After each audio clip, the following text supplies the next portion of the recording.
We have just witnessed the most insane stock market rally. And what if I were to tell you right now that we're just getting started? I know it seems crazy to think like that. Like, Brandon, the market just went up so much. How is it possible to keep going higher? Take a look at this chart right here. This shows you for the S&P 500, the biggest 6-week percent gains going all the way back to 1950. So we are talking about 76 years. 76 years, we are now ranked number 11 for the fastest and biggest 6-week rally that we have seen. Number 11 for 76 years. That is pretty insane. Now, with that being said, I get it, Brandon. We went up a lot. What does that mean for the market going forward? We're going to talk about this right side here in just a second for what it usually means for returns to come. And then after that, we're going to talk about what is very likely to fuel the next leg higher for the stock market. And it comes down to this tweet right here from Trump of what's happening in China. We'll cover that in 1 second. But taking a look right here, it's obvious. You see a lot of green, you see a little bit of red, but mostly all green. How are the future expected returns going forward in the market from somewhere in this range of the rally that we just did? Basically green every single time. 3-month average, 8.9% from that rally. 6-month average, 16%. 1-year average, 30%. 2-year average, 37%. 3-year, 4-year, 5-year. Insane rallies usually come after you have a very, very strong 6-week period in the market. So while you might be looking at this 5-year chart of the NASDAQ and saying, there's just no way that this is going to sustain, history says that it's going to. So we're going to talk about it. We're going to talk about how to allocate, how to capitalize in your accounts. My account now just crossed $1.5 million. I'm going to show you inside of it. I'll show you the trades I have open. We'll look at the stock sheet. We'll figure out what's on sale still. And we'll simply allocate and make money going forward. Keeping our ratios in check, managing risk appropriately. That's what it's all about here. So, looking at this, it looks pretty bullish for the stock market. But looking at this right here, this is what this video is mostly going to be about. What's happening in China right now? So we all know that AI is obviously a huge reason why the market's going higher. Stocks like Nvidia and Broadcom and AMD and TSM, whatever. A lot of the AI companies are going higher. The Googles, the Amazons, the Microsofts, the Metas, the Teslas, the companies like that, they're buying a lot of chips and scaling their data centers because they see efficiency booms coming. The story right now is AI, and that's what's pushing the market forward. But it's really only a story of what's happening with AI in America right now. If you think about China, most of their economy is basically completely shut down to us. We can't send NVIDIA chips there for the most part. We can't send AMD chips there for the most part. So it's like this whole growth and rally is basically fueled by America only. So what's happening right now as we speak is that Trump is in China and he took a crazy team with him. Jensen Huang, Elon Musk, Tim Apple, which is Tim Cook, Larry Fink. I mean, the list goes on. Micron CEO. I know you guys love Micron stock because it's been sending to the moon. Qualcomm, whatever. He's taking a team that's a heavy focus on AI to go to China and talk to President Xi Jinping and see if there is a way that we could get the Chinese economy opened up a little bit more to America. And if that happens, we're likely to see extremely explosive growth to even add on to this crazy rally that we just saw. I know it's hard to think about stuff like that. I know it's like, how much higher can the market really go? But as you guys know, the profits dictate where the actual stock market's going to go in the long term. And if I just pull up Nvidia here for you guys, look at their earnings per share growth, clearly going up and to the right. But again, this is with no China. This is with basically not much international revenue whatsoever. So what happens when we unlock that market? What is that going to do for Nvidia's revenue? What is that going to do for their earnings per share? What about AMD? What is that going to do for their earnings per share? Going to go more up and to the right. Revenue is probably going to accelerate and go more up and to the right. And as that stuff accelerates, you're going to see the stock prices follow that. So again, while it seems unsustainable for this rally, there is a huge potential catalyst that's building right now. And at the time of recording this video, the market's green. Yes, we got inflation data that came in a little bit hot, but the market's looking past that. And the market's focusing on not Iran anymore, not oil, not inflation, not interest rates maybe not getting cut right away. The market's focusing on the elephant in the room, which is earnings per share going up and to the right. And the stock market is always going to follow where the profits go. So there's a big catalyst brewing right now, and we're going to cover it in this video of how to capitalize on it. So the market's open right now at the time of recording this video, but this right here is, of course, the Charles Schwab account. I've been building this for many years. I've been beating the market for many years. Simply allocating to good companies for less than what they're worth is what I do. And Nvidia right now, which we know Jensen Huang is in China, there could be a big catalyst coming for Nvidia. More revenue, more profits, more earnings per share. Guess what I'm allocated to right now? Nvidia And guess what I've been allocated to? NVIDIA. And if we take a look at the chart right here again, why did I allocate to NVIDIA? Because revenue is clearly going up and to the right, earnings per share is clearly going up and to the right, and when the stock was trading sideways in this band right here, it was kind of like a coiled spring ready to recoil higher. So while people were getting impatient and not wanting to do anything bullish on the stock because it's just going nowhere, I saw that as a huge opportunity to buy shares, sell puts, and buy calls. That's what I did. And now the stock is running, and I'm not surprised because guess what else is running? The profits. And again, there's profit tailwinds that are potentially coming for China to help fuel these businesses to the next leg higher. So this account right here does experience volatility. It went to like 1.1 million, as you guys know, about a month ago. But I knew what I had in here, and I knew what they were likely to do going forward. I knew what I owned at the valuation level. Now it's over 1.5, a $400,000 move in just about a month. This is not to flex. This is just to show you guys that there's going to always be bumpiness in the stock market. It's not always going to be a perfect up and to the right mechanism that everybody wants to see. You obviously could see on NVIDIA. It did nothing for a period of many months right here, but the profits were continuing to grow. And if you do your option plays and your shares that you plan to hold for a long enough period of time to let your thesis play out, to let earnings per share grow, to let the stock go to the valuation level it should be trading at, you will likely do fine. NVIDIA in this time frame right here was trading at a price earnings ratio level of in the 30s, which is super cheap for this really strong top and bottom line growth. Now, of course, it's 46, but hey, they're about to report earnings and it's going to be lower. So it is still compelling. And of course, more potential China revenue, which is really, really big for these stocks. Now, if we look at a stock like Micron really quick, Micron, the CEO, is in China right now with Trump too. We obviously see that Micron's earnings per share is going to Pluto right now. It's literally going to the moon. The revenue, like, you can't debate this stuff. It is very, very strong growth. It's no surprise that the stock is following this. So if we are allowed to send NVIDIA chips to China and AMD chips to China, that's going to benefit Micron because Micron does the memory aspect of the chip, right? So if we get more chips going to China, more memory needs are going to be needed. And of course, this growth of earnings per share and revenue has minimal China factored into that. So it's just another very, very bullish tailwind coming for China. Now, of course, there is a really big problem with all of this, and it's like, what if no deal happens with China? What if nothing happens overall? That's very possible, but here's my thoughts on that. The US economy right now needs a lot more chips. We're still compute constrained. All the hyperscalers are saying they need more chips. We get that.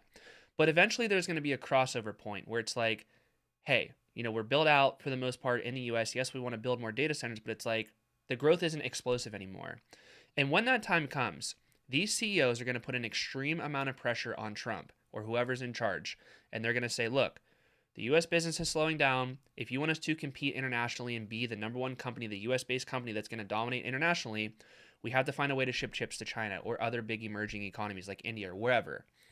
And I think that market's going to open up. So when we see growth slowing in the U.S., I do expect there to be a lot more incentive to open up international markets. So it's kind of like a bullish tailwind backstop, kind of like an insurance policy in a way for the AI trade, the AI story to just keep going forward into the future. Because we could unlock these other markets kind of like whenever we want, it seems like. Of course, China has to agree, the other countries have to agree, but they're going to agree because NVIDIA has the best chip. NVIDIA has the best software, which is CUDA. They want this stuff. We're just not allowing them to have the top of the line stuff. So it's a very bullish tailwind built into the market right now. Now, before we go dive into my account, I want to show you the stock sheet really quick, and I just want you to have the expectation of what we should see going forward in the market.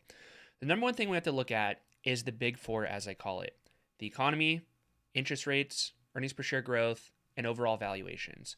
Overall, right now, earnings per share growth is very, very strong for the overall economy, the overall market, the overall S&P 500 companies.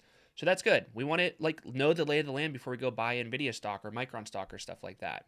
We want to know where we're at. So earnings per share growth is very, very strong. The economy overall is very, very strong. It's good. Interest rates, on the other hand, inflation is ticking up because of oil. So it's kind of like a negative thing right there for interest rates potentially. But at the end of the day, I don't think interest rates are really going to move up or down that much. We're at 3.5% right now. It's historically low. Things are probably going to be fine.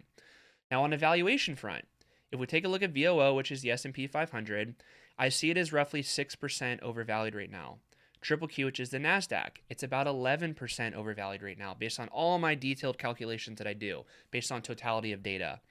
So when you have this backdrop here of a slightly elevated S&P and NASDAQ, even though you might like Meta or NVIDIA or Micron or whatever the stock that you want to buy, it's a less bullish overall environment to invest in because if the S&P and NASDAQ fall, it's going to drag everything down with it, right?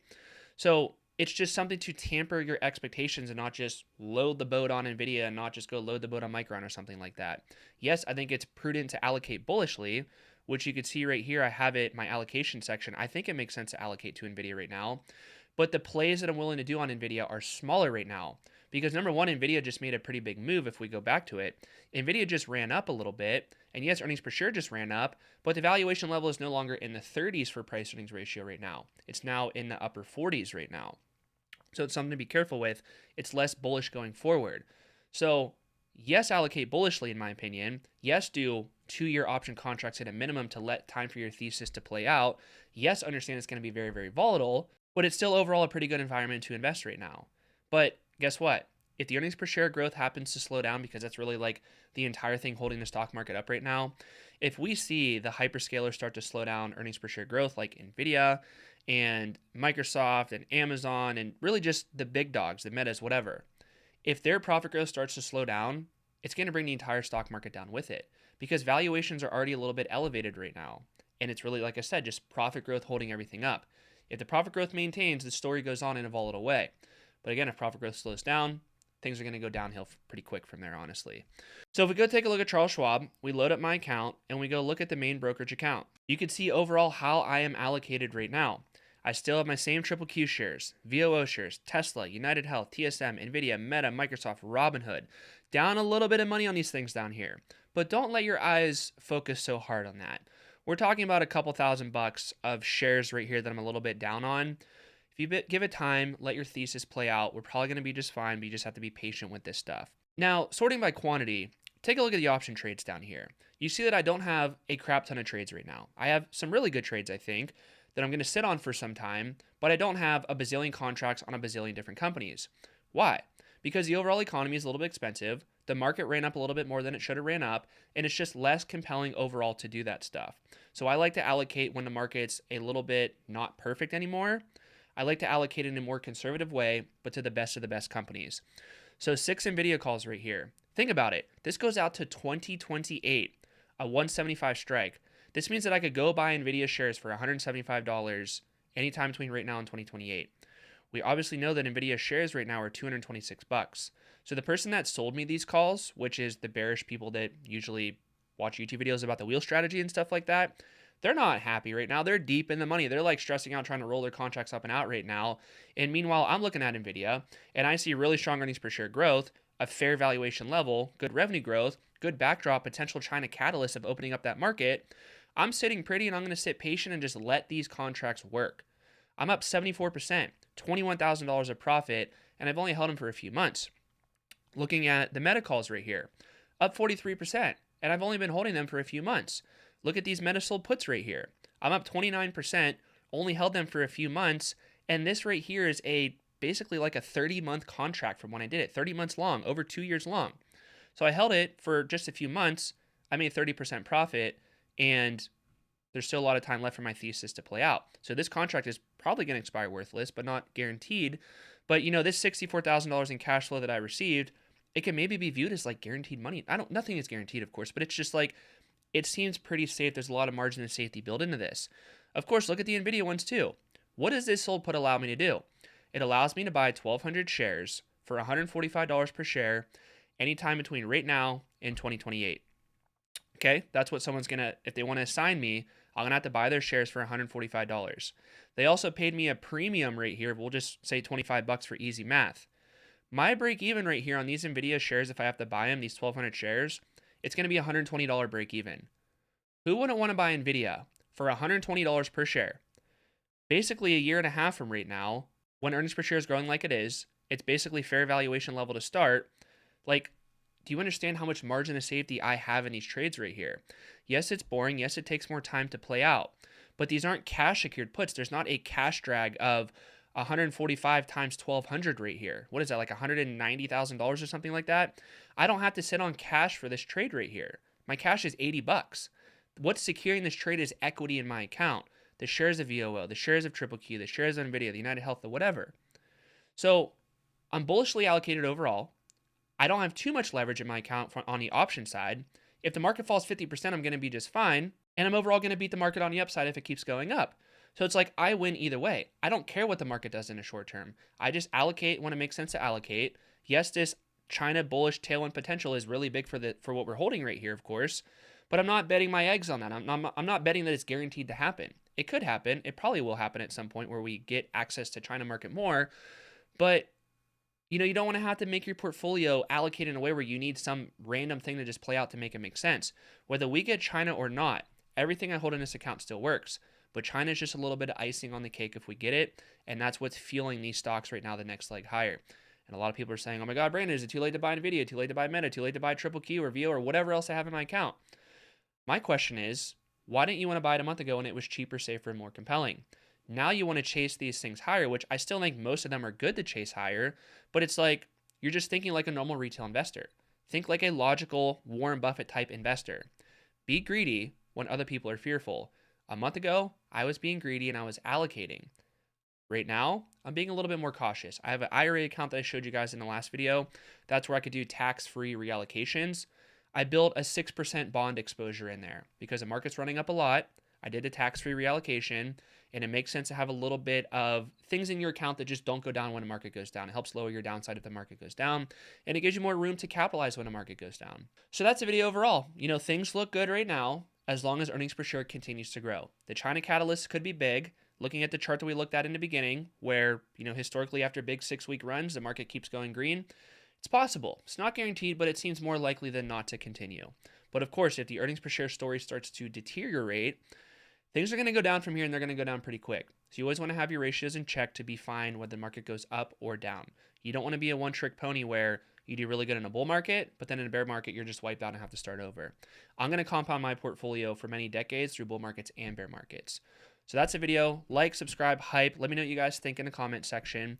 And if you get value from this, you're going to love my 10-day stocks and options transformation. It will blow your mind how to invest the right way, doing stocks and options the right way, and you get access to my Discord community and the stock sheet, the whole shebang right there. If you don't want to do it, all good.